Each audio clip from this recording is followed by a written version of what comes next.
What is up, YouTube? This is the Biz Academy.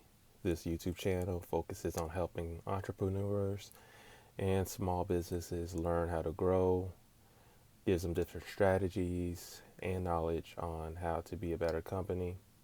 Me personally, I had started a cleaning company and got out of my 9 to 5 job where I achieved financial freedom, and I'm here to impart that knowledge to you guys as well. Today I got a video on how you guys can start a cleaning business in 2026.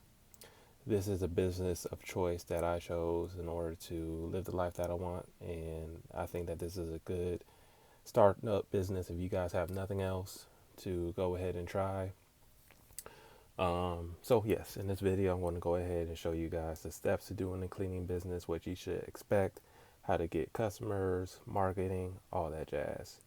So yeah, let's get started, guys, and I appreciate you again for watching. So let's get into it. So let's get to the first slide. First of all, why should you start a cleaning business? First of all, the low startup costs. Starting a cleaning business is one of the lowest barriers to entry in a business that you can get, especially a service business. The supplies are very low and it's not that very expensive. Number two, the flexible schedule. This is one of the most, or this is the biggest reason why I chose a cleaning business. The freedom, excuse me, the freedom that you can get from having a business is second to none. You can make your own schedule, whether you have a full-time job or you want to make this your full-time gig. You set your own schedule, you set your own boundaries, and you can set up with your customers on whatever day that works for you and whatever time. If you need an evening client, or if you need a client that's in the morning, or anything in between. So the scheduling is definitely the one of the best reasons why you should start a cleaning business. Number three is the reoccurring customers. Now, this is basically a subscription business as well. So if you guys need something that is solid as far as you getting income in every month, every week, that is reliable, that is residual, this is definitely a business for you. You can set up however you want. If you wanted to get paid every 2 weeks, if you want to get paid every month, if you want to get paid every week, or if you want to get paid that day, it's all up in your playing field. So it's basically a subscription business, like I said, as well. So if you do get recurring customers, that is good income that you can have for yourself. And lastly, strong local demand. The demand for cleaning service, the demand, excuse me, for cleaning services is never going to lower. Everybody needs something cleaned.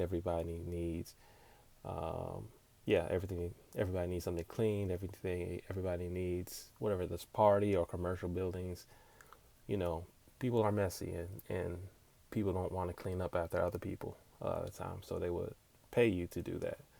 So it's always going to be a local demand. It's always going to be strong. So if you ever have something like what happened in 2020 with, the virus going around, if you need something that you know is going to stand the test of time, then cleaning business is a way to go. So next slide. What will you need? You'll need, especially if you're doing residential cleaning, you'll need a vacuum and basic supplies, bleach, mops, brooms, um, scents, and things like that, buckets, gloves. All of these are relatively cheap. Excuse me. All of these are relatively cheap. You can get them at your local grocery store or local Walmart or whatnot, and they'll have all of these items. Um, Second is transportation. Well, going back to the vacuum supplies, this is if you're doing residential areas. If you're doing commercial, you'll probably need something different. You'll need let's say if you're doing a huge debris removal, you'll need commercial dumpsters, or you'll need what else will you need? Uh, those big brooms and dustpans to get up a lot of debris. So it depends on which niche of the cleaning that you're going to do. So research what type of cleaning business you want to start, and you'll go into and you'll find out what exact items you'll need. Now, going back to the second one, transportation. So this is one of the biggest things that you are going to need is transportation, reliable transportation, in order to get to your clients and get to your locations. So if you already have that, there's no problem there. Now, if you don't, one of the things that you get around that is have probably your supplies at the location, especially if it's commercial.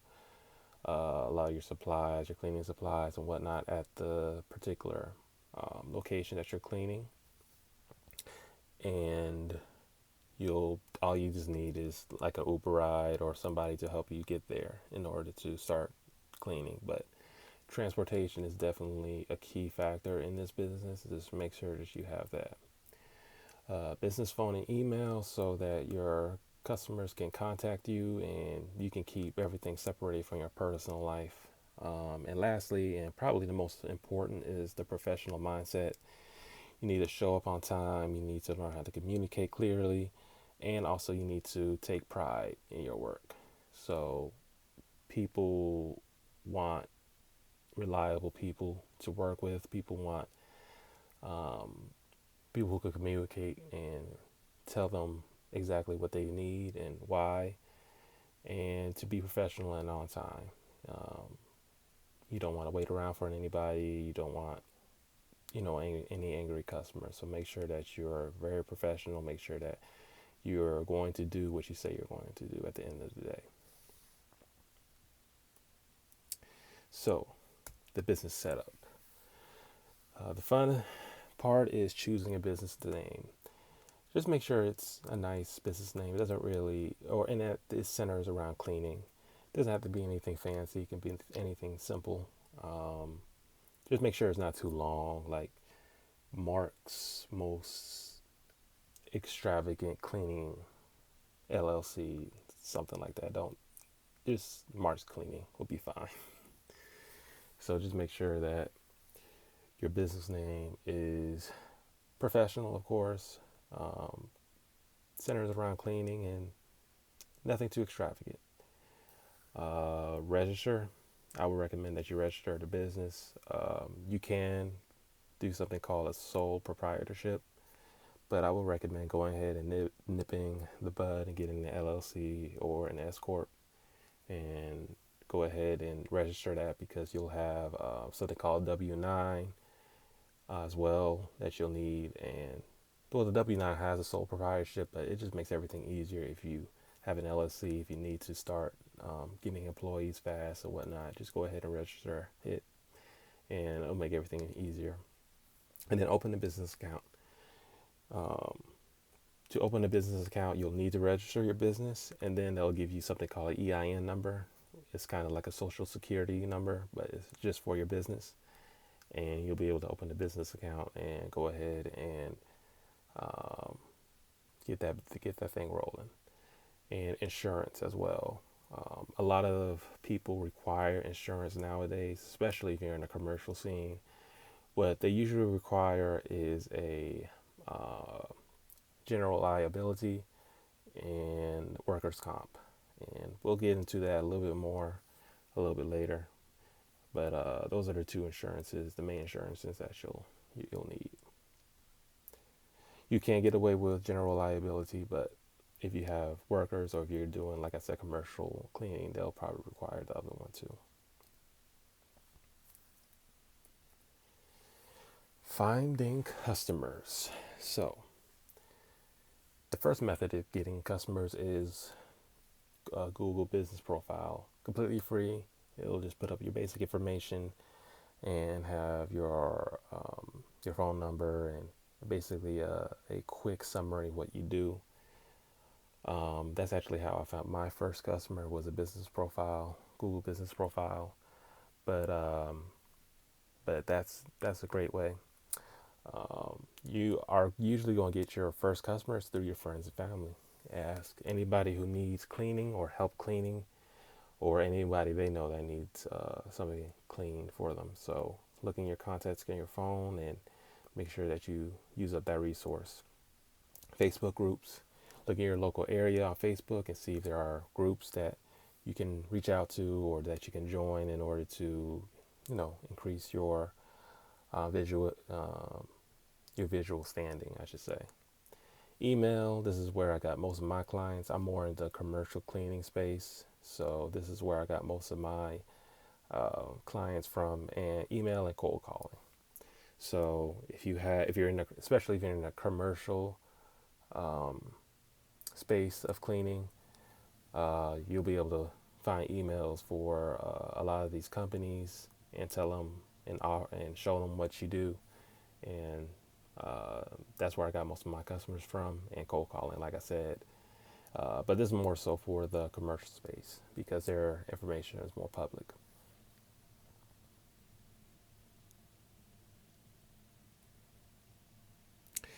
Marketing.